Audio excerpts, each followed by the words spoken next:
Excellent. So, to start with, as with all athletes, your life story is one of dedication, discipline, and stamina. What do you think gave you this innate passion and ability? I think a number of things. I think really, growing up on an outdoor space, having lots of space around, watching the work ethic of my dad, who was a farmer. I think that really helped as well. Um, and yeah, I think it's sort of one of those things that you're sort of born with that talent, but it's certain paths that you have that make it work. And I think I had some great role models around me, and people that inspired me from a very young age, like my dad and things like that, that's probably got me into it and have that sort of determination that I had. And next question, how did it feel to narrowly miss out on the 1984 Olympics, and how did you use this as the determination to better yourself? I remember being very disappointed because I was so close, but also I was so young that I hadn't really expected to go. So it would have been a sort of added bonus. But I think it made me just reassess things. I think it made me realise that I was serious about my sport and that I could make it and I could go somewhere. And it made me change events. Actually, I realised I didn't quite get there um, the heptathlon, but actually maybe the shorter hurdles, the 100 hurdles, was my strength. So actually, off the back of that year and not getting to LA, I sort of changed events and obviously changed years later on as well. But I think it just made me reassess where I was in my life, and yeah, very important time. Your former world record time of 52.74 seconds in 1993 still ranks in the world all-time top 10 and is the current British record. How do you quantify that success? I think I was never out to run fast times. It was always about winning major championships, and obviously that time that I did and to break the world record at the time is what it took to win that race. And I think that was always what was always so important to me. And even now, I think those are just times, and people will beat them, and I'm sure I hope there'll be somebody along that comes and takes that British record, but it's the medals that stay and the titles, and they always meant more to me than actually the time. And I just remember winning and that breaking that world record and just being stunned that I'd actually done it, because it hadn't even crossed my mind that I could even have got close to that world record, and that I was capable of doing it. So yeah, I think it sort of shocked myself more than anybody else. After retirement from competitive sport, you became a presenter pundit on BBC athletic coverage. To what extent was it a conscious decision to follow the broadcasting route as opposed to coaching or other related jobs? And what sort of pressure are you under from your peers to call it right as a pundit? Yeah, I mean, I worked for the BBC for 10 years, and, loved it. I guess it's the next best thing if you can't still carry on competing, to actually be out there. And I guess, you're thrown into it. You hadn't never done any of that sort of thing before. And you learn on your feet, and I loved it for 10 years. But I think my husband had enough of being left at home with 3 young kids by the end of 10 years, because I had all of my kids while working for the BBC and having to leave them for quite a few weekends and stuff. And I think after 10 years, I think that was part of it. And also it was time to move on and let other people come in, and the roles that you enjoy, the punditing or the asking those questions, and they're the roles that I enjoyed at the time. But it was, there's other people that wanted to come in and do that, or weren't happy with how you were delivering it, and that's fine. And it was time to move on. In 1994, you teamed up with Jeremy Guskett and the late Mike Smith at ITV's Body Heat. What are your memories of this show?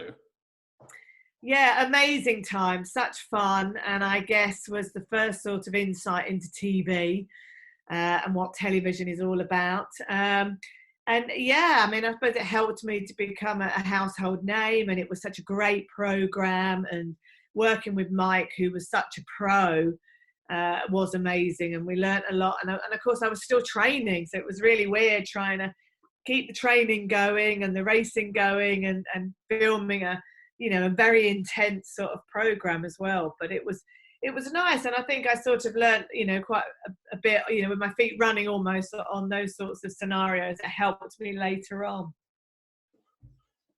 Do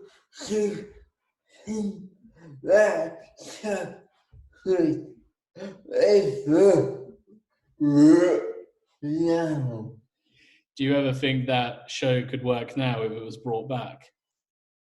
I would like to think so. Yes, I mean it was such a great show, and it ran for a few years. And there's nothing really like that, because I did a couple of shows a bit like that, and I suppose now we've got all the Ninja Warriors and all those sorts of things, which I guess are a similar sort of show, and they're just sort of bigger and brasher, aren't they, than rather than the real sort of fitness test that we used to do. They probably think it's a bit basic now. Yeah. But I'm sure there'd still be people that would love it. It's a bit like the CrossFit, isn't it? Things like that. People still like to be challenged. Yeah. You've also featured a lot in the BBC Sport Relief over the years. Do you have any favourite moments? Oh gosh, there's been so many. From doing some of the programs like Only Fools on Horses, which was scary to have to learn to show jump in a few weeks, to the dog show that we did, agility, which was amazing, and we got runner up, to some of the projects that we visited in South Africa and in the UK as well. And I think I don't know, it's given me a lot, and it's given me a real insight, and it's given us a chance to realise what Sport Relief does. And I think it's amazing that it still goes on, and still so much money is still raised for so many great causes, which is brilliant. In recent years, you've mastered the art of motivational speaking. How rewarding is it to know that your words are actually making a difference to people? I think it took me quite a few years I sort of wasn't confident about standing on stage and doing that. And then I think it was just Roger Black that just said to me, people just want to know your story, be yourself, not many successful women out there. And that's what I just tried to do, to get over the nerves, and it was just about being myself. And then after a few years, you sort of realize that people sort of say, you've got me back out running, or, you made me think about myself, and all sorts of things. And I just think there are so many sort of key strong messages that I did learn from those running days that I still use now, and it's just lovely to be able to share with people. And now we're going much more into sort of health and well-being and resilience, which is obviously very topical at this time that we're all going through, and I love it. And if I can just pass a few little things on to people, then I'm very happy, and I hope that they will be happy. Looking back at your career, what's your proudest achievement? It has to be that Olympic gold medal in Barcelona. It is what you dream about from a young age. It is the pinnacle of every sports person, isn't it? It's to be an Olympic champion, or to be a world champion. To me, it was that Olympics, because it still is every 4 years, if it ever happens.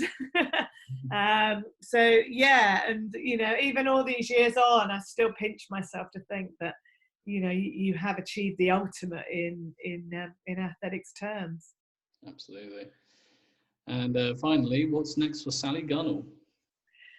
Well, we never stop learning. We never stop, just trying to understand who we are, and to be able to give things back. And I think it's just, there's lots going on. And I think that's what keeps me motivated. Even in these difficult times, I try and adapt, and we're doing lots more sort of webinars and interviews like this. And we're really spreading out into that sort of corporate well-being area. And I love that, because you can reach and, get, companies to really help and support their staff, which is such an important, topic. And that's especially at the moment. So, yeah.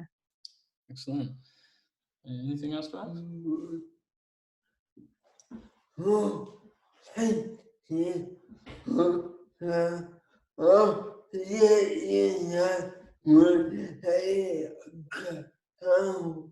Josh just said thank you for today, and he'll let you know when the interview goes out onto his website.